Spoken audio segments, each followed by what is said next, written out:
من الشيطان الرجيم بسم الله الرحمن الرحيم الحمد لله رب العالمين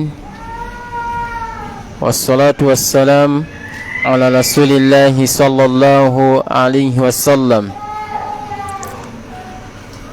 amatendo amajjivu gatenderezebwa n'ekitiibwa Allah tabaraka wa taala akyatuwangaziza okutuusa akaseera ke tulimu. Tumusaba sebengera n'emirembe ku mukama waffe Nabbi Muhammadi sallallahu alaihi wasallam. Ab'ebitiibwa abatuwuliriza era abatulaba, olunaku olwaleero tugenda kubeera nga tutambula ne puroguramu yaffe biidhinillah nga bweri enkola yaffe. Buli lwakubiri tubeera n'okuddibwamu ebibuuzo ne Sheikh Abbas, director wa Mukono Islamic Institute, nabwe kityo insha Allah tugenda kubeera nga tutambula ne puroguramu eyo biidhni subhana wa ta'ala. Ngenda kusooka okumusaba abeere nga atubuuzaako insha Allah, atuseeko ne information ey'enjawulo leero gyatwetikidde biidhni subhana wa ta'ala. Wa barakallahu fikum. إن الحمد لله نحمده ونستعينه ونستغفره أعوذ بالله من شرور أنفسنا وسيئات أعمالنا إنه من يهدي الله فهو المهتدي ومن يضلل فلا هادي له وصلوات الله وسلامه على سيدنا رسول الله صلى الله عليه وآله وسلم.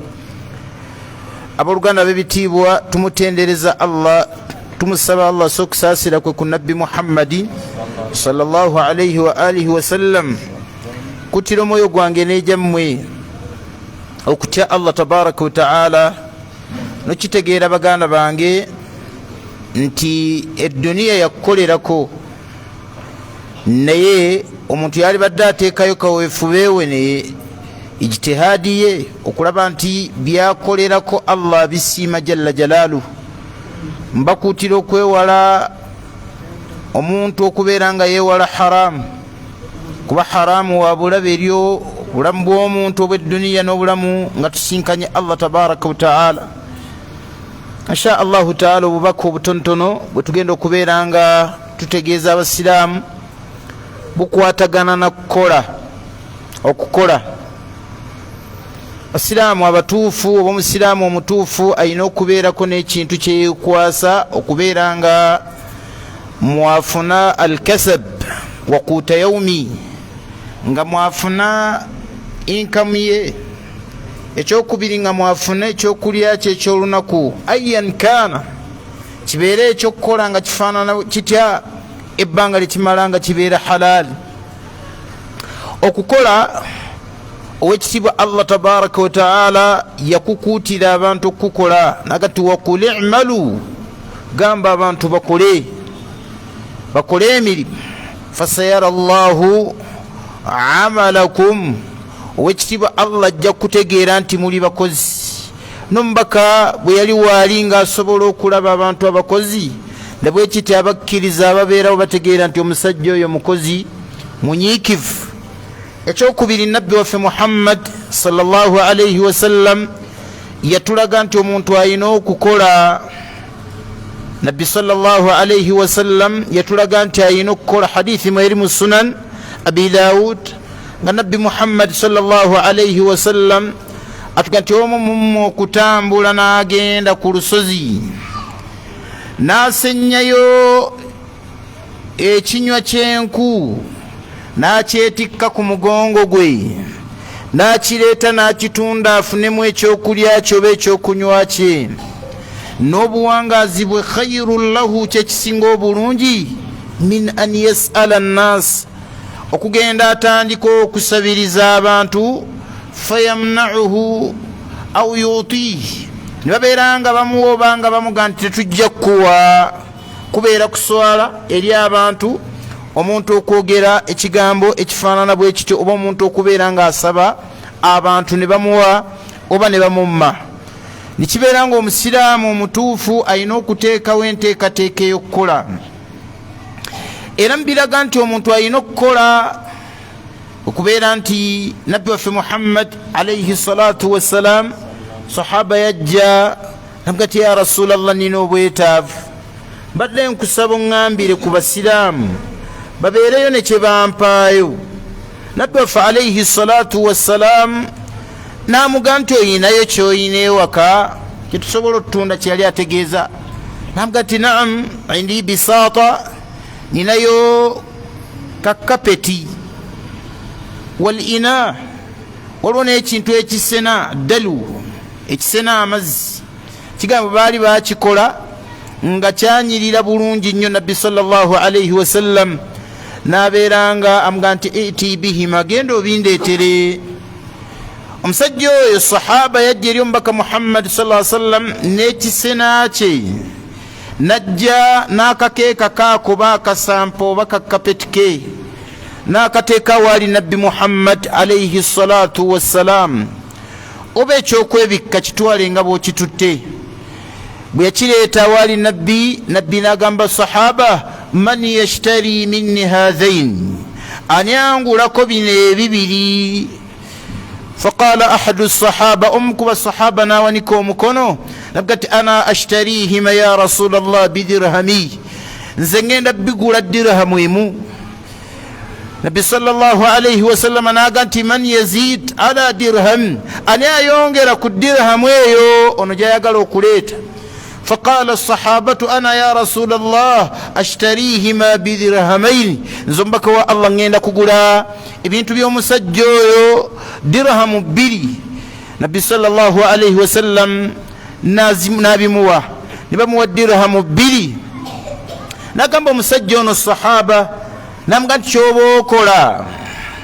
kwata dirhamu eno girekera abeewo bajja sobola okufunako ekyokulya mu wiikisi 2 tamuga nti dirhamu eno eyokubiri genda ongulire kadum embazi bwe yagenda n'agula kadum oba embazi eyo fas najja nayo فأدخل النبي صلى الله عليه وسلم عودا بنفسه نبي ناجي وانجيرا يكنيني ناجتeka مؤمن yagiteka مؤمن namuga nti saagala kukulaba wano wiikisi 2 genda otandika okwasa enku oziguza abantu allah n'ateeka omukisa mulimu gw'omusajja oyo gwakwasa nku n'abeera nga aziguza abantu n'akomawo ng'afunye ensimbi ezisinga ne dirhamu ziri 2 ze yafuna nga yeeyongedde obugagga kitegeeza ki nti omukulembeze omutuufu abantu bakuutira kukola yeyo nabbi Muhammad tobamanyiiza kusabiriza sallallahu alayhi wasallam bw'atyo bwe yakolanga abantu yabamanyiizanga kukola so si kubamanyiiza kukola ki kusabiriza ekyokubiri nabbi yatulaga ekyokulabirako ekinene nti omusiraamu talina kunyooma mulimu gwonna kwasa nku nga gwalondedde omusiraamu agenda akole olwale bw'ogugamba omuntu aga nti musiraamu naye alabika aliko ekikyamu nze ngende njasa enku nabbi Muhammad alayhi salatu wassalam atulaga nti okwasa enku kwa mugaso mulimu oli agulabanga oguli taafi naye gwa mugaso bwobanga oziguza abantu nga mulimu n'ekyokulya kyo kati awo nno wetwalira omukisa okutegeeza abavubuka mulekeraawo okunyooma emirimu buli mulimu gwonna ogujja nga guli halaali ng'osobola okugukola gukole nkasita muvaamu kasibu nga muvaamu inkamu nga guyingiza nga abantu bajja gwetaaga allah ajja kuteekamu omukisa ogende ng'okulaakulana wabula kyoba ogezaako kukola beera omuntu ali creative omuntu omuyiiya omulimu okoze otyo guteekateeka okubeera nga gutuuka ku levo nga guvaamu ante ensimbi ezisukkakaawo kubanga oli mwasi wanku n'amanda gasuubule nga bajja kwetaagako eryanda bakwetaageko n'enku bwobanga oli musuubuzi wa nnyaanya teekawo n'akatungulu otekewo n'entangawuuzi bw'onajja 10 ku nnyaanya ne katungulu n'entangawuuzi n'obeera nga okiremeddeko, oba oliawo Allah tabaraka wataala ajja kukuteeramu omukisa. Ekirala mu byolina okukola okubeera sadiq, ow'amazima ku mulimu gw'okola. Muntu buli wabeeranga w'amazima, Allah ateeka omukisa mu mulimu ogwo gwakola. Baba basuubuziza baba baguzizza. Yagamba nabbi waffe Muhammad sallallahu alayhi wasallam, albayi'ani bilkhiyari ma lam yatafarraqa fa in sadaqa. Abantu abagula babatunda, gwoba oguza n'ono atunda n'ono gwoguza, babeera bilkhiyari. Muntu alina right etwala ekintu kyo oba okireka, ma lam yatafarraqa, bwaba nga tebannaba kwawukana. Fa in sadaqa, bwe mubeera nga mulina amazima mu kye mu byotunda. Fa in sadaqa wa bayyana, nonnyonnyola n'abantu obumogo obuli ku byotunda. Amanda gano nno munnange gotwala galimuuko obuzibuzibu, si ge manda gali ge tubadde tutunda emabega. Gano geetaaga okubeera nga ogakwata mu nkwata bweti n'omunnyonnyola nti si ge magumu ennyo. Yaga nti buurika fi bay'ihima, Allah ateeka omukisa mu ka bizinensi ko. Singa obeerako n'okwogera amazima ate n'otazibira bumogo bw'ekyo ky'otunda, Allah ateeka omukisa mu byotunda. Wa in kadhaba, ate bw'otandika olimbalimba abantu n'otakozesa mazima mu ka bizinensi, bagamba nti wakatama n'obumogo n'obeeranga obuzibira, muhiqati barakatu bay'ihima, Allah asitula omukisa n'agujja mu ka bizinensi ko. Bwatu bwe yagamba nabbi waffe Muhammad sallallahu alayhi wasallam. N'ebirala bingi ebyetaaga okubeera ku bizinensi, naye tonyoomanga bizinensi mu butono bwayo, mu bubi bwayo. Okozesebwa nga bw'opanga okubeera nga naawe okozesa omulala. Bwe tutyo bwe tuli ffenna tukozesa, ate waliwo n'abalala abakola ki, abatukozesa. N'abatusooka bwe bakolanga, bw'otyo ogenda okulaakulana paka Allah bw'anaakutuusa w'oyagala insha Allahu taala. Barakallahu fiikum wa jazakumullahu khair. Wa fiika barakallah. Tusaba w'ekitiibwa Allah tabaraka wa taala atugase n'ebigambo ebyo, atuwemu ekisinga obulungi fi dunia wal akhira. Tugende ku kibuuzo ekisooka biidhinillah. Kigamba nti Sheikh, assalamu alaikum wa rahmatullahi wa barakatuh. Sheikh, nsaba kumpa ku bujulizi obugaana oba obukkiriza mawuledi n'edduwa eya40. Obujulizi obuziyiza amawuledi buweeraweerako mu Qur'ani ne mu sunna. Amma mu Qur'ani Allah tabaraka wa taala agamba nti wama ataakum rasulu fakhudhuhu wama nahakum anhu fantahu. Yagamba nti Allah tabaraka wa taala, Allah yagamba nabbi Muhammad kyaba abagambye okukola, yagamba nti mukikwate butiribiri. Ate nabbi Muhammad kyabaziyizanga temugezangako okubeera nga mukyetalanto kikola. Nabbi Muhammad mbiyatuziziza, yatuziyiza omuntu okukola byatakoze alayhi salatu wassalam mu ibada zonna. Bwabeerako n'ekintu kyonna nga teyakikola, ow'ekitiibwa nabbi Muhammad sallallahu alayhi wasallam n'atuziyiza obutakikola, togezanga okisemberera. Nabbi yagamba alayhi salatu wassalam ti innahu man ya'ish minkum fasayara ikhtilafan kathira. Bannange buli muntu yenna n'awangaala mu nsi eno, yali abigamba basahaba, agenda kulaba nga abasiraamu baawukanye mu njawukana ez'enjawulo. Ono akola kino, oli akola kiri, ono aleeseemu bino, ono aleese bino.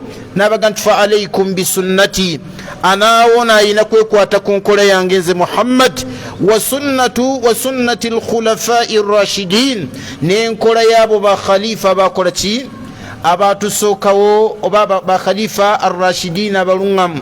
Addu alaiha binnawajiz, gyenywezeeko n'amannya amagego enkola yange nze Muhammad. Naga nti wa iyak, weewalenga, wa muhdathati l'umur, mwewale. Iyakum wa muhdathati l'umur, mwewale ebintu ebigunjeewo mu ddiini, ebifaanana eddiini.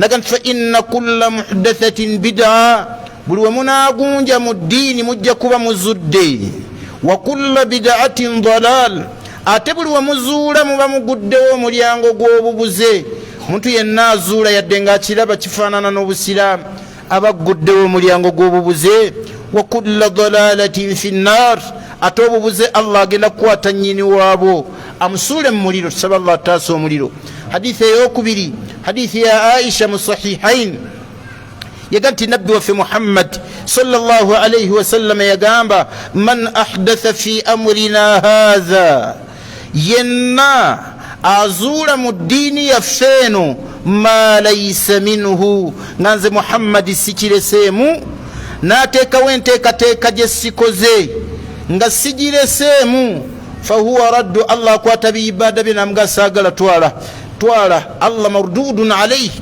akwata ebiibada namuga twala kati fenna tukakasa n'abakola mawuledi bakikakasa nti owekitiibwa allah tabaraka wataala lam yushri allah tabaraka wataala teyatugambangako kukola mawuledi ate ne nabbi muhammadi sallallahu alaihi wasallam teyagakola ne basahaba tebagakola wabilasaf mbye twewuunya waliwo omusiraamu omu yayogera ekigambo juzi nga kyewuunyisa yaga nti nabbi muhammadi kiva ku musajja oli omuyamani yeyayogera ne bannayuganda bamu batandise okigula bunabbi muhammadi niwe yalivuddeyo lwatu n'atugamba nti amawuledi ago temugakolanga bo baali gakoze lwaki mbwe olw'ensonga mbwe amawuledi ago mulimu kuteeka kitiibwa kya nabbi waggulu era fiilu taa omuntu okubeera nga agondera nabbi empisa zisinga okugondera nabbi muhammad sallallahu alaihi wasallam ayu akhlaqin hadha ziba mpisa ki ng'ate ojeemi tukutwala ng'oli wa mpisa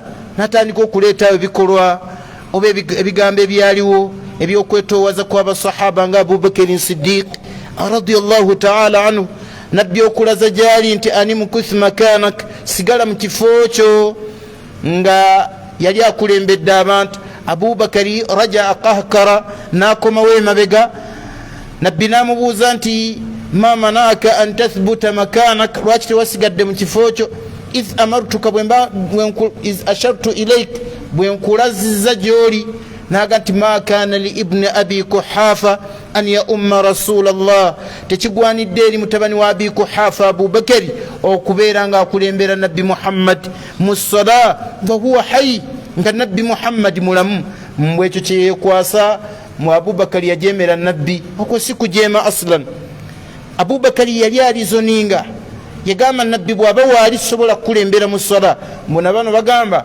mbusinga nabbi yabagamba nti amawuledi temugakola lwatu n'akijjayo ekigambo nga gakolebwako ku mulembe gwe inkeesi naga nti amawuledi temugakola mubo baalisegadde bagenda mu maaso kugakola iyadhan billah tusaba allah tutaasa embeera efaanana bwetyo enkolebera ya kijinga y'abantu abatalina mpisa yadde nga baba beeyise baki bampisa tabeerayo omuntu alina amagezi asobola okuddamu nabbi muhammad alayhi salatu wassalam lwaki oba tomutegeera butegeezi ng'alina kyayogedde n'oga nti omuddemu owekitiibwa allah yatugaana kwasamya bwasamya kamwa nga nabbi muhammad ayogedde owanvuye eddoboozi lyo kulya nabbi muhammad yaga nti la tarfau aswatakum fauka sauti nabiy omuntu tateekeddwa kuwanvuya eddoboozi n'abeera nga alisussa ekkomo okusinga eddoboozi ly'omubaka muhammad obanga nabbi alina kyayogedde n'agamba ati allah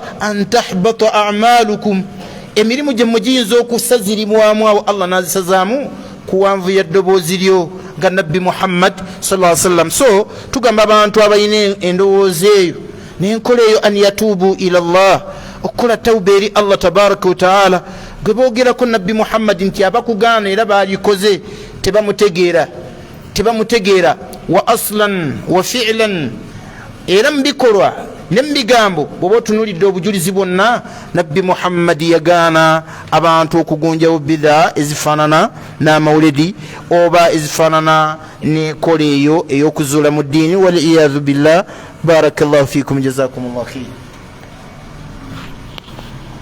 wafiika barakallah ekibuuzo ekiddako kigamba nti sheekhe bwe nsaddaakira mukadde wange nfuna empeera ewa Allah. Ono abuuza nti waba asaddaase ng'asaddaase ku lwa kitaawe maama we afuna empeera ewa Allah tabaraka wa taala. Naam, omuzadde afuna empeera naawe okubeera ng'owaddeyo ku lulwe olw'okubeera nti oyisizza omukadde obulungi. Mukadde bw'abanga yafa, mu bye tusobola okubeera nga tumukoleranga birungi, okubeera nga tumusabira Allah amusonyiwe. Omukadde bw'abanga yafa, okubeera ng'osaddaaka Allah amuwa empeera, Allah asobola okubeera nga amuwa empeera. Era ekyokubiri naawe ofuna empeera olw'okuyisa omukadde obuki obulungi. Tusaba Allah tabaraka wa taala atuwe enniya n'emitima egyagala bakadde baffe. Amina ya rabbana. Ekibuuzo ekiddako kigamba nti Sheikh, omubaka sallallahu alaihi wasallam we yafa Umaru bamusomera aya ki okukakkana? Nabbi waffe Muhammad sallallahu alaihi wasallam bw'amala okufa, basahaba bangi bafuna enyiike, abalala ne bafuna endowooza naye nga tekyebeereka mu byo. Bagamba nti Ali radiyallahu ta'ala anhu bwe babika Nabbi Muhammad yali mu masjid, yatuula awantu naggwamu amaanyi n'asebengerera. Bagamba nti Umar ibn al-Khattab radiyallahu ta'ala anhu bwe bamala okumubikira Nabbi Muhammad yajjayo kiso n'aga nti man qaala wa man za'ama anna Muhammadan mata oba qad mata aqta'u unqahu bisayfi oba adribu unqahu bisayfi. Yenna n'agamba nti Muhammad yafudde, ekiso kino kyemulaba ngenda kumutemako omutwe, ajja kumbuulira. Abubakari Siddiq radiyallahu ta'ala anhu yali taliiwo babikira Nabbi Muhammad, agenda okudda nga bamaze okubeera nga Nabbi Muhammad bamubika mu basahaba. Bwe yajja yayingira butereevu n'amubikkulako bw'ati alayhi ridwanullah, n'amunywegera faqabbala bayna aynayhi, n'amunywegera wakati w'amaaso ge wano mu feesi, n'amugamba nti tibta hayyan wa mayita ya rasulallah, obadde mulungi ng'oli mulamu era obadde mulungi ng'ofudde, amakulu oli mulungi mu mbeera ye ey'okufoonyirira Muhammad, ate ne mu bulamu obadde musajja mulungi. Kyava agamba ti amma almauta allazi katabahu Allahu alayk fakad mitta, kyebayita okufa Allah kwe yakuwandiikako Nabbi Muhammad, omaze okufa. Amakulu teriiyo kufa kulala kwogenda kufa. Bwe yamala Umaru ng'ali ebweru, Abubakari bw'amugaa ti mahlak, bw'awera bwe naawulira agamba nti Muhammad yafudde ngenda kumutemako omutwe. Abubakari bw'amugaa ti mahlaka, mpola mpola Umar, mpola mpola ddiriza. Nga Umaru awulira, Abubakari Siddiqi radiyallahu ta'ala anhu fahamida Allah wa athna alayhi bima huwa ahl. Abubakari yatendereza Allah, bw'amala okutendereza Allah n'amusuuta n'ebyo ebigwanidde, n'aga nti amma ba'du man kana ya'budu Muhammadan fa inna Muhammadan qad mat. Yagamba nti abadde asinza Muhammad amaze okufa. Wa man kana ya'budu Allah, ate abadde asinza Allah, fa inna Allah hayyun la yamut, Allah mulamu tafa. Thumma tala qawla Allahi ta'ala, oluvanyuma n'asoma ekigambo kya Allah mu suratu Ali Imran, wama Muhammadun illa rasul, Muhammad tali okujjako omubaka, qad khalat min qablihi rusul, ababaka baaliwo nga Muhammad tannajja bamukulembera. Afa immat, bw'aba afudde Muhammad aw qutil, oba ne bamutta, inqalabitum ala aqabikum, olwo munaakyukira ku businziiro bwammwe muve mu busiraamu. waman yanqalib ala aqibayhi, yenna anaava mu busiraamu olw'okufa kwa Muhammad, falan yadurra allaha shay'a, talina kyagenda kukosa Allah na kimu, teri kyagenda kukosa Allah. wasayajizi llahu shakirin, wekitibwa Allah agenda kuwa empeera abanaagumiikiriza ne beebaza Allah olw'ekyengera ky'obusiraamu kyabawadde. So yeyo aya Abubakari gye yasomera Umaru yagamba nti aya bwe yajja eringa eyali empya ng'eringa egyakakka mu Quran. Barakallahu fiikum, jazakumullahu khayr. wafiika barakallah. Sheikh, omuntu asobola okukozesa olulimi lwonna lwayagala ku sujuudu? Omuntu asobola okukozesa olulimi lwonna lwayagala ng'avunnamye. Ekigambo ekyo tugamba abantu nti kisaasaanye mu bantu bangi, ng'abamu ku bawali mbalaba nti kyalibadde kisaasaana, naye enkola efaanana bwetyo yaliwo oko mu baatusookawo, era owekitiibwa Allah yagimma omukisa paka n'olwaleero tekulaakulananga. Eyo gamba abantu okusaba mu nnimi zaabwe nga bali muki, nga bali mu sola. Tubaga nti waliwo bye mugenda okuggulawo, waliwo abaasooka mu bawalimu abaabyogerako nga balaba kikkirizibwa, naye waliwo bye tuyinza okuggulawo ebiyinza okuleeta okugjawo ate ekyengera Allah kye yatuwa. Tugamba abasiraamu nti mubyengera Allah tabaraka wa taala yatuwa al-wuhda, okubeera obumu, n'atuwa wuhdatu ad-din, okubeera nti eddiini yaffe eri emu. Inna hazihi ummatukum ummata wahida, eddiini yammwe eri emu, eddiini yammwe eri emu. Tugende mu maaso. Naam.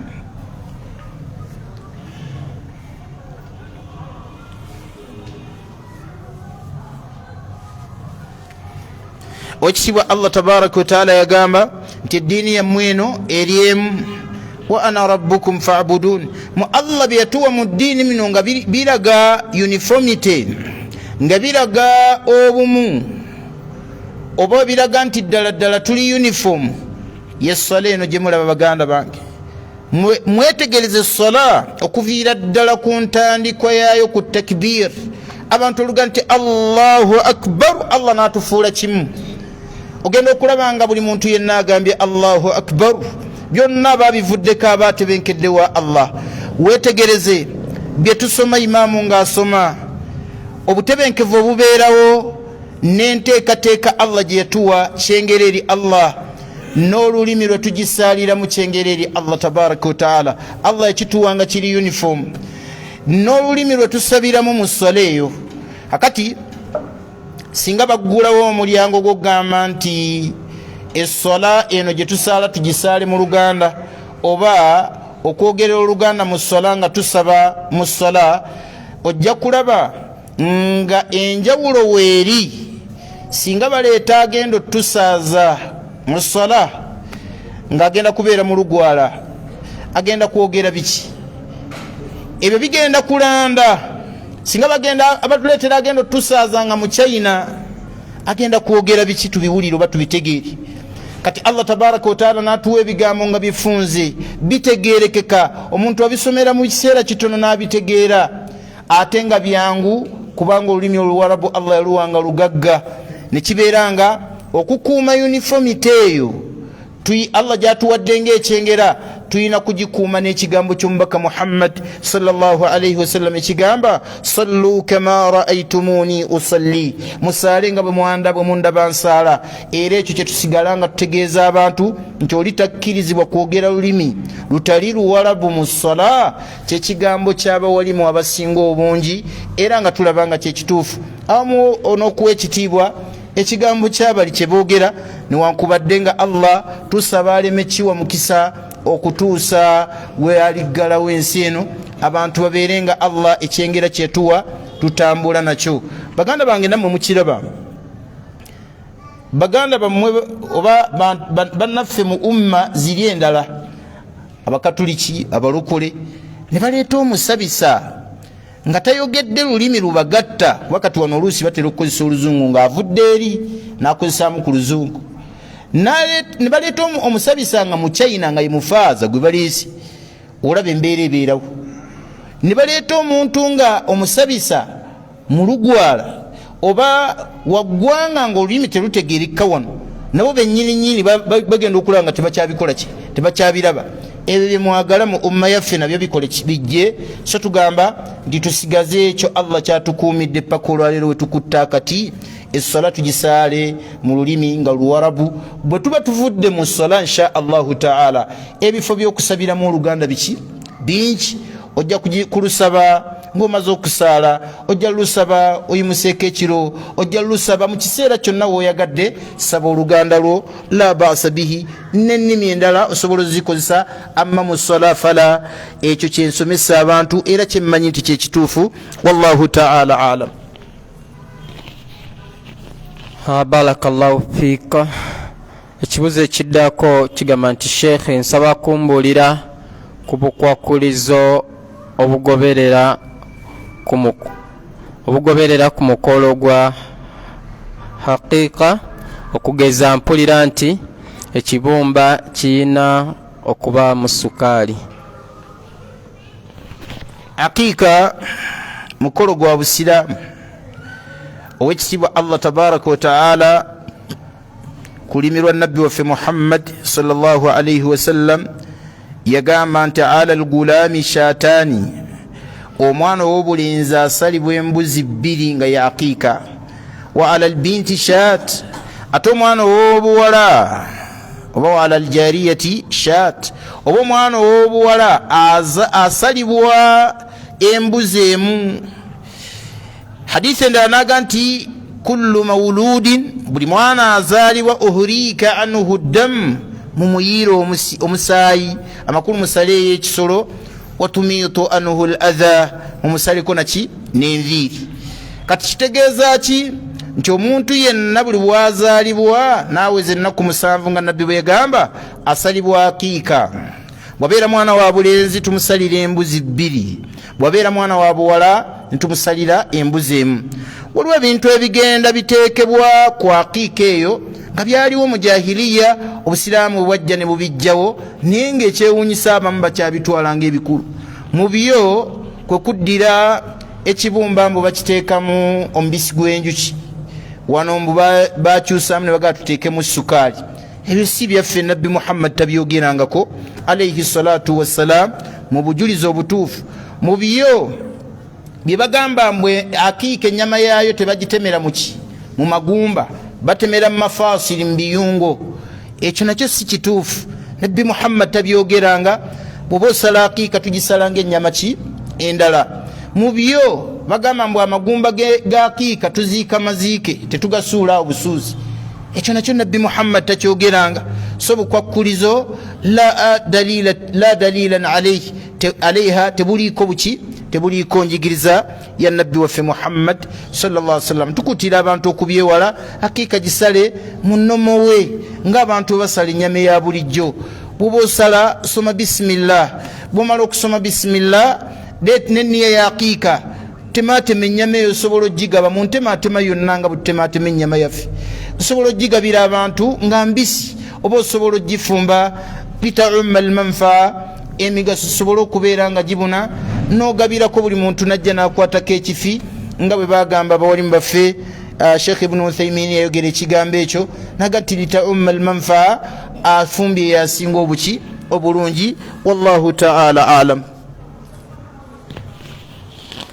Barakallahu fiika. Ekibuzo ekiddako kigamba assalamu alaikum warahmatullahi wabarakatuh. Wa alaikum assalam warahmatullah. Nze Saidi Sewaya okuva Eggaba. Mwebale kutusomesa, saba Allah abongere. Naye Sheikh mbuuza, tulya ebintu ku makubo okugeza enkoko, naye abamu ababisala tebaba basiraamu. Sebo ffe ababirya tulamurwa tutya oba tukole tutya nga tetunnalya? Ebintu bye tusanga ku makubo, ennyama, nkoko, abaffe twalibiridde bangi mu bawali mbalaba nti we tubeera mu kitundu nga ekitundu ekyo mulimu abasiraamu, nga tumanyi nti basiraamu be bavaayo, naye nga tetumanyi basomye basimala nga basalako oba tebasomye bagamba abawalimu nti ekintu ekyo tusoma erinnya lya Allah ne tukirya olwa hadith eyajja sahahahu al-Albani n'ebitabo bya sihahi byajja nga Aisha radiyallahu ta'ala anha yajireta yaga nti nabbi waffe Muhammad sallallahu alaihi wasallam waliwo ekibinja ekyamujjira ne kimugamba nti abantu baffe babadde bakayingira obusiraamu hadithu ahdi bil islam babadde bakayingira obusiraamu community ne batuleetera ennyama la nadiri asammu isma Allahi alaiha ennyama eyo gye baleeta tetumanyi basomerako erinnya lya Allah amla oba tebasomerako linnya lya Allah. Faqala alayhi salatu wassalam nabbi Muhammad n'agamba nti sammu alayhi wa kulu mwe musomereko basmala nga mugenda okulya mulye bwatu byagamba nabbi waffe Muhammad sallallahu alayhi wasallam. Ekyo abawali bagamba kiri ku community nga tumanyi basiraamu naye nga tetumanyi tibasomerako basmala kwekyo kuba mu hadithi mwajjamu ekigambo nti abantu baali hadithu ahdi baali bakayingira obusiraamu ennyama gye batuleetera tetumanyi nti bagisomeddeko basmala oba tebagisomeddeko ki basmala. Ensonga eyokubiri kwe kubeera nga mu community tumanyi nti bonna mahdha si basiraamu naye nga batunda ennyama abawali mbagamba nti awo tetukkirizibwa kugirya. Lwaki? Anti munnange buli wetunagirya ennyama eyo tujja kuba tulidde ekintu kyetumanyi nti tebakisaliddeko linnya lya Allah. Ne wasigalawo ekifo ekirala kimu mu nsi nga Uganda gye tulimu abantu bali muzdawiki mulimu abasiraamu n'abatali basiraamu. Olw'obubi bwe tufunye n'obulabe bwe tufunye mu bantu abo, waliwo omusajja omu yafa nyinza obutamwogera linnya, yali pasita mukulu yafa mu covid omu. Yajja nga bamuleese ku muntu w'abantu nayogera ekigambo kyannakuwaza nnyo. Bamuleeta ku muntu w'abantu ku Bukedde nga yeeyogerako gy'avudde yaga nti ku luguudo lw'e Masaka oba Kinoni alina ekifo kye yayogera yatundirangawo embizi ng'agitunda mu bunyama obwoki. Ne bamugamba nti wagitunda otya? N'ayogera engeri gyagitundangamu gy'avudde. N'agamba mu bigambo bye nga kwegamba tananaagira namu. N'aga nti embizi eyo gy'olaba nagiguzanga n'abasiraamu obunyama bw'okukubo, yagikwatanga n'agiguza abasiraamu ne bagirya n'okugirya. Naye ng'akikakasa akimanyi nti abantu baffe abasiraamu tebalya ki mbizi, naye n'afuna amaanyi agaguza abasiraamu ki embizi.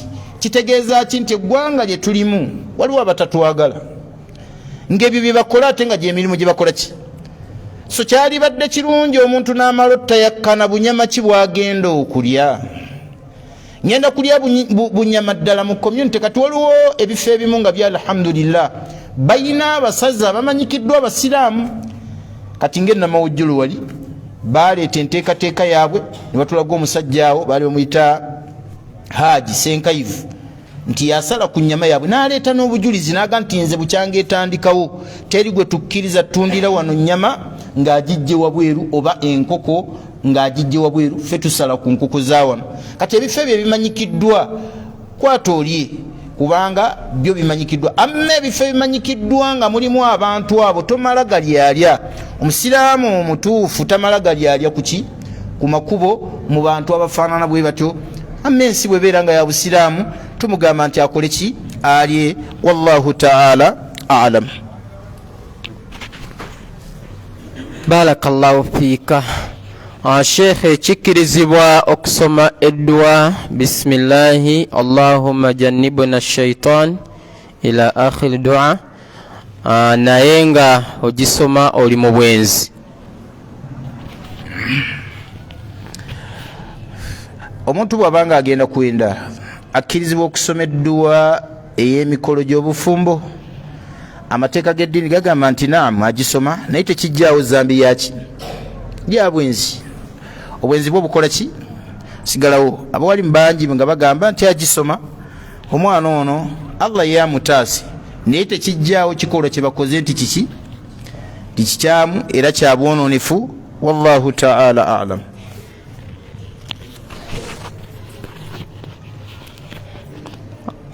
kibuzo ekiddako abasheekhe singa ndoota nga nfiiriddwa omuntu wange bwe nzira engulu oba bwe nzuukuka njogere ki? amateeka agafuga endooto abawalimu baagaleeta okusinziira ku bujulizi nabbi waffe Muhammad sallallahu alayhi wasallam bwe yayogera mu go baga nti omuntu endooto zisobola okubeera nga za mirundi esatu. Endooto esooka y'endooto ennungi. Endooto ennungi oloose ng'olaba bulungi, oba oloose nga muli mu birungi, muli mikolo gya kuwasa, oloose owoowaawo, muloose mulya ku mmere nga muli wamu ne famire, muloose muli mu mukolo gwa kusanyuka gwa ssanyu. Endooto ebeera nnungi. Amateeka g'eddiini gagamba nti haddithu biha, eyokkiriza n'oginyumirizaako abantu. Endooto ey'okubiri endooto embi, ahlamin adghath min ru'a shaitaniya, mu ndooto za sitaani. Endooto eyo bwebeerawo naye erina amateeka agagifuga, ng'omuntu okuloota nga bamugoba bagenda mukwata, agwa mu binnya bwayimuka bwagwa. Omuntu okuloota nga akuba enduulu, abamu amaliriza azikubye no zikuba mwaba abaloota. Endooto eyo bagamba ebeera ndooto mbi. Okuloota abafu buli kaseera, ogira bw'oti olaba mirambo, endooto eyo ebeera ki? Mbi. Amateeka g'eddiini agagifuga gagamba bw'ogiraba la tuhaddith biha nnaasi, sookera ddala ky'oba osooka yimuka ofune wuzo osaale. Bw'omala okusaala saba Allah akutaasa obibwayo. Ekirala tokinyumirizaako muntu yenna. Bw'atyo bwe yagamba nabbi waffe Muhammad sallallahu alaihi wasallam mu hadithi. Hadithi endala zaalaga nti omuntu alaba endooto embi efaanana bw'etyo, yagamba nabbi waffe Muhammad sallallahu alaihi wasallam nti kyusa sayidi gy'obaddeko, odde ku sayidi endala ofuuwe ku sayidi eri gy'obadde oweebakiddeko emirundi esatu, teno okyuse sayidi, osabe Allah akutaasa obubi bwaki? Bwayo. Ago ge gamu ku mateeka agafuga endooto abantu ze baba bakoze ekibaloose. Wallahu ta'ala a'lam. Barakallahu fika. Sheikh, zakatul fitr etandikira ku kyenkana ki?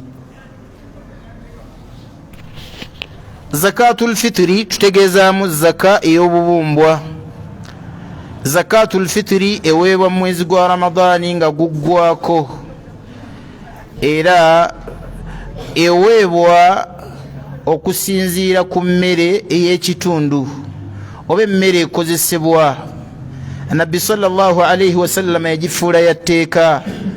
Ekipimo okuva mu ntende n'okuva mu ŋŋano n'obulo n'omuwemba emmere yali ekozesebwa mu biseera ebyo. Nabbi sallallahu alayhi wasallam n'agamba nti yatteeka ku muddu omwana w'aboobwe, ku buli musiraamu yenna nga mwana w'aboobwe muddu abeere mukulu oba muki oba muto, alina okubeera ng'aweebwa zakatul fitr. Tuwa kipimo kyenkana ki? Abawalimu bagamba nti saa wa saa miqdaaruhu 4 amdad. Kye bayita saa kitegeeza okuyoola embatu zino nnyanga nnene ng'oyiwa 1, 2, 3. Bw'ekyo ekipimo ky'omubaka Muhammadi sallallahu alayhi wasallam bwe yapimanga embatu nnya nga swa eba ekoze eki? Ejjudde. Bwe baali bagipimamu bapima nga zibeera kilo 2 n'ekitundu. Omuntu zaateekeddwa okubeera ng'akola ki? Ng'apima mu mbeera efaanana bw'etyo, naye bitafaawata okusinziira ku biki by'okola by'oyoola. Oyinza okuyoola swa ezo embatu ennya nga z'amatooke ne zibeera nga zisukkawokaawo ku kilo 2 n'ekitundu. Abamu ku bawalimu bwe bagamba tuziwa kusinziira ku kigero ky'omuntu ky'ayina. Omuntu singa abeera ayina ekyokulya ky'olunaku olwo olwayidi n'obeerawo ekifikkawo, oyo aba akakatibwako okuwaaki zakatul fitr. Olina ebyokulya by'olunaku nga mutuufu ne banka oyinawo ku kasente k'omanye kasobola okugula ebisingakaawo n'ebisukkawo, wa zakatul fitiri. Omuntu akkirizibwa okubeera nga aweerako abo bokka basobodde okuweerako singa kibeera nga ekipimo kyayina kitono, ayina akasente kagula kilo 10 ate abawaka basukka mu bantu abataano, aweereko abantu 4 insha Allahu taala. Bali abasigadde kada arifa Allahu makanahu, Allah ategeera nti abakuba na kipimo ekyo yali badde awa zakatul fitiri ng'ekoze ekingejjudde. Barakallahu fikum, jazakumullahu khair. Wafiika barakallah. Kibuuzo ekiddako kigamba sheekhe, okwogereza gw'ogenda okuwasa kwanditutte ebbanga ki nga mwenna muli mu myaka egyetuuka? Abantu bwe babeera nga baatuuka okufumbirwa n'okuwasa, baali tutte ebbanga ki mu prosesi ya khitiba okwogereza? Kyetaagisa bbanga ki? Bwaba nga baatuuka ng'emyaka bonna bakulu, obusiraamu bukubiriza obutalwawo. Lwaki? Anti buli bwe balwawo abantu bano obusimu bwabo bwakula, ekigenda okuddirira kugenda mu bikolwa byaki bya haramu. Kati okwewala haramu akabi kali mu kulwa singa abantu abo bakoze ki, basiimaganye. Era ekyali badde kyetaagisa amahale we gaba nga weegali, kwolwo lwennyini lwe musiimaganye mubeere nga eyo ddiiru mugiyisaawo insha Allah kiggwe. Naye singa mukiwanvuya ebizibu byonna ebinaddirira okuvaawo, temunenyanga muntu, Allah agenda kubavunaana. Mu abazadde abataddewo emiziziko abaana bammwe okubeera nga bagenda mu bwenzi oba obuseegu. Allah agamba mu Qur'an, wala tukrihu fatayatikum ala albigha, temugezangako okuwaliriza abaana bammwe ab'obuwala okukola obwamalaaya. In aradna tahassuna, bwe baba nga abaana abo bataddewo enteekateeka ey'okufuna obufumbo bwa halaali. So waliwo abazadde abatera okubyogera nga bagamba mupapa ki. Muleke bannange kuteekawo nteekateeka eyo eyinza okuleetera abaana bammwe akatyabaga. Obufumbo obutandise ne haramu buyinza okuviiramu omwana ono okubeera nga tagenda kuddamu kwesiima, buleeta agalwadde. Allah abonereza abantu olw'okubeera nga bakola obuseegu. Kati mukakanga abaana okubajja mu nteekateeka ya halaali n'okulwisaawo ebbanga, mukyasaba ebintu ebiba bizze kyekisinga obulungi. Bwe batebizze, abaana mubaleke bagende bakole ki? Kasita amahali gakola ki? Gabaawo. Kyova olaba Nabbi Muhammad sallallahu alayhi wasallam, nabbi wa umma, yalaga nti omuntu ne bw'abeera munaku awasa, era yali alumirirwa okwawukanako n'abantu be tuyina, nti nabbi omusajja oli eyajja ng'alina obwetaavu obw'okuwasa, omukyala alya alabise n'omusajja alabise. Omukyala yali ayagala nabbi. Omusajja n'amugamba nti illam yakun bika fiha haja, bw'oba tomuyinaamu bwetaavu, yaga nti fazawijuniha iya, nabbi ze mumpe. Nabbi n'amugamba nti olina ky'olina? N'amugamba nti siina. N'amugamba nti genda onoonye. Omusajja n'agenda anoonya. Bwe yanoonya yabulwa, n'akomawo ewa Nabbi Muhammad. N'amugamba nti siina keefu. N'amugamba nti ofunye yadde akaweta k'ekyuma kikaali kasembayo okubeera akalayisi. N'amugamba nti sifunye yadde akaweta k'ekyuma. N'amugamba nti genda onoonye. Omusajja n'anoonya n'abulwa. Bwe yabulwa n'akomawo, n'amugamba nti ofunye? N'amugamba siina omubaka wa Allah okuggyako enkutu yange eno gye nnina. N'amugamba nti bwe naagikuggyako ogenda kusigala bukunya singa tugiwo omukyala. N'amugamba nti kam maaka min kitabillah, kiki ky'olina kyewakwata mu kitabu kya Allah? Omusajja n'ayogera essuula z'ayina. Tunuulira obulumi bw'omubaka Muhammad alayhi salatu wassalam. Bweyogera essuula z'ayina, n'amugamba nti mu kufumbiza omukyala oyo, bima maaka min alquran, olw'ekyo kiwakwata mu Quran ogenda okimusomesa insha Allahu taala. Nekibeera nga omuntu akkirizibwa okubeerako n'amahale gonna g'ateekayo afune omukyala.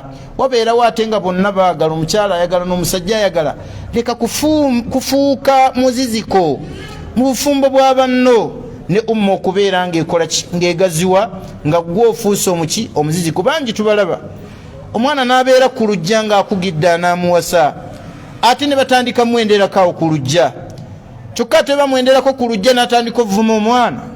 Ani aleese obuzibu yeggwe gw'owaliriza muwala wo okgenda mu buseegu, gw'owaliriza muwala wo okgenda mu bwezi mu kkuba eritali mubashara oba eritali direkiti, olw'okuteekawo obukwakkulizo obwo Allah tabaraka wataala bw'ataateekawo. Tusaba Allah tabaraka wataala atutaasa embeera eyo.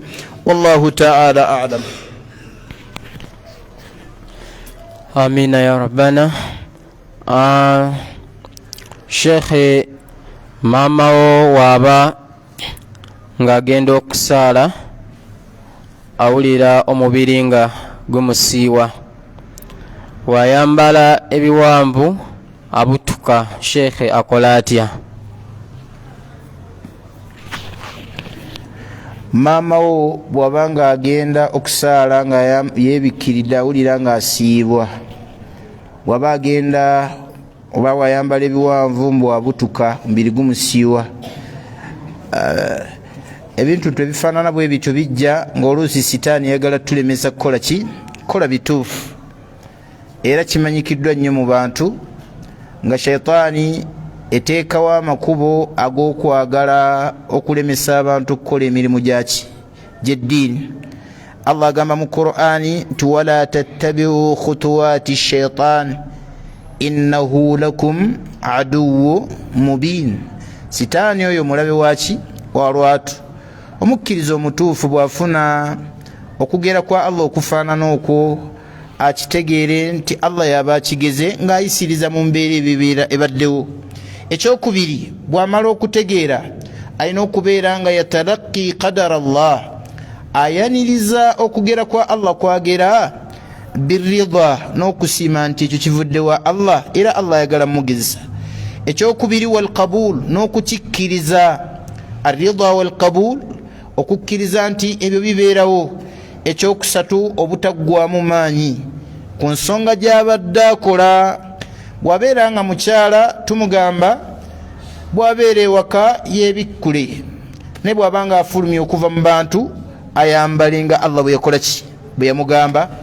Insha Allah. Ate abakyala mahalluhum almukuth fil buyut, abakyala bw'aba tewaliwo bwetaavu bwa kufuluma, ekimanyikiddwa bayina kubeera mu mayumba biqawli llahi taala waqarna fi buyutikunna wala tabarrajna tabarruja aljahiliyati alula. Bakyala mmwe abalongoofu mutebenkere mu mayumba gammwe, temugezangako okufuluma. Allah yafuula alkhuruju tabarruja, kwejajaamya nga bwe beejajaamya babasookawo. Bwetobeerawo bwetaavu bwonna, teriyo kyetaagisa nnyo mukyala kufulumafuluma akubeera nga ba ajanib, abasajja abatali baawe bamulabalaba buli kaseera. Enkola eyo ow'ekitiibwa Allah yagifuula nga tabarruju, kwejajaamya. Tusaba Allah agitaasa abaana baffe ne bakyala baffe. Barakallahu fiikum. Wafiika barakallah. Ekibuuzo ekiddirira ekisembayo insha Allah, Sheikh mbuuza, omwana wa Adam alayhi salam eyatta munne wa muliro oba wa mujjana? Omwana wa Adamu eyatta munne agenda kuyingira muliro oba wa mujjana, owekitiibwa Allah ajja mumubonereza. Lwaki Allah agenda kumubonereza? Olw'ekigambo kya munne kye yagamba nti la imbasatta ilayya yadaka litaqatulani, bw'onaagolola omukono gwo onzite, ma ana bibasiti yadiya ilayka liaqatulak, nze sigenda kukwata mukono gwange kukutta.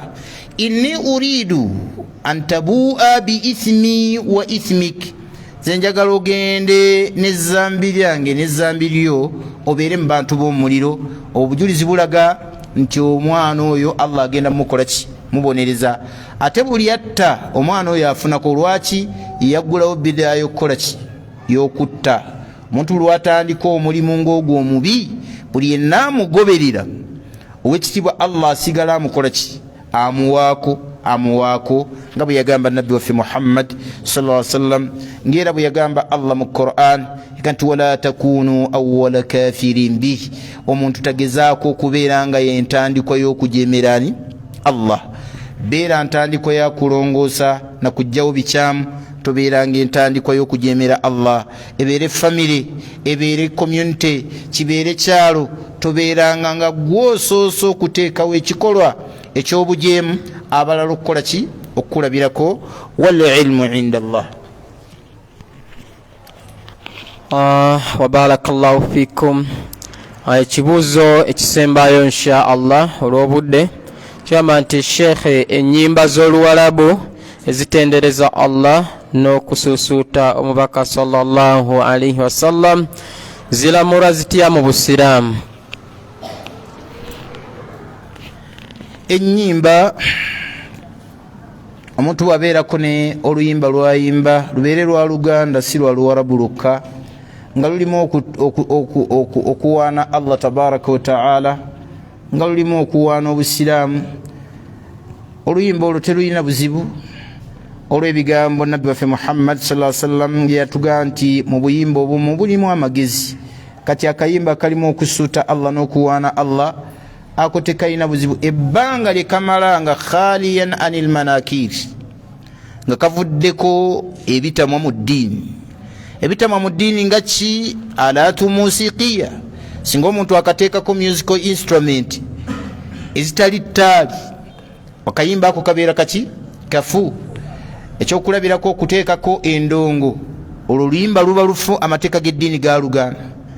Okuteekako eŋŋoma zino, oluyimba olwo lubeera lufu, amateeka g'eddiini gakola ki? Galugana. Oluyimba okuluteekako adungu oba gita, alatu musiqiya bi anwaiha, amateeka g'eddiini oba musical instrument zonna mu bika byazo togezanga okuliteeka ku luyimba n'olowooza nti oluyimba olwo lukyali luki? Lutuufu. Lwaki twogera ku ttaali? Era kino n'abawali mbeetaaga okukitegeera nti ettaali ow'ekitiibwa Nabbi waffe Muhammad fi gairi hadithi yalyogerako, era waliwo abamu boolaba nga ageraageranya ettaali n'endongo olw'okuba nti waliwo abongeddemu, naga nti gano amataali ge bakuba olwaleero galinga ndongo. Banaye tuleke kujaawaza haddi. Ettaali newankubadde nga balyongeddemu batya, teyisobola kubeera nga khabith, afaanana naki? Ne tayyib. Tulongoosa bulongoosa bantu kujja mu biki? Bikyamu, so si kukaarana ttaali naki? Na ndongo. Nabbi waffe Muhammad mu hadithi etaliemu ng'atunnyonnyola nti embaga eyali badde entuufu okujaawula ku nkyamu, sautu ddufi, ddoboozi lya ttaali.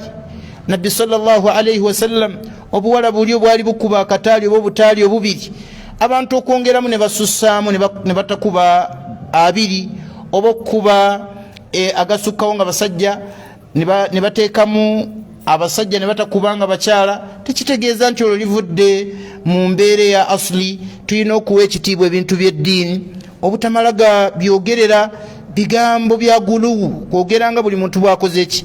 Bw'aba ayagadde. Sheikh Albani Allah musiime ayina ahadithi ze yaleeta mu kitabo kikibayita Adabu Zufaf, nga ziraga nti Nabbi waffe Muhammad yatukka n'okugamba Aisha ku mukolo gumu, n'amugamba nti lwaki toleese obuwala ne busanyusaamu abantu b'e Madiina? Bwali bugenda kubasanyusa mu ngeri ki? Tebaali baddewo. Yega nti abantu b'e Madiina eno baagala nnyo kye bayita obuyimba okubayimbiramuuko ku mikolo nga gino egy'embaga. Waliwo abantu nga Allah yabatonda nga bwe batyo baagala. Kakati mu mbeera efaanana bw'ekyo tetukkirizibwa ate kuddira Allah kyetusiimira kutandika kiyisaamu maaso. Bwe tunaakijjawo kiyinza okuleetera abantu abalala obutakola ekyo Allah oba okukolera ddala haramu mutlaq, n'obasanga nga bo tebabyawula nti kino kiri halaali oba kino kiri haramu. Wallahu ta'ala alam. Barakallahu fiika. Tusaba ekitiibwa Allah tabaraka wa taala atugase n'ebyo bye tujjukanyiza olwaleero, atusasulemu ekisinga okuba ekirungi fi dunya wal akhirah. Insha Allah tugenda kukomaawo olw'embeera y'obudde, tujja kuba nga twongerezaako insha Allah olw'okubiri olujja. Wa barakallahu fiikum. Assalamu alaikum wa rahmatullahi wa barakatuh.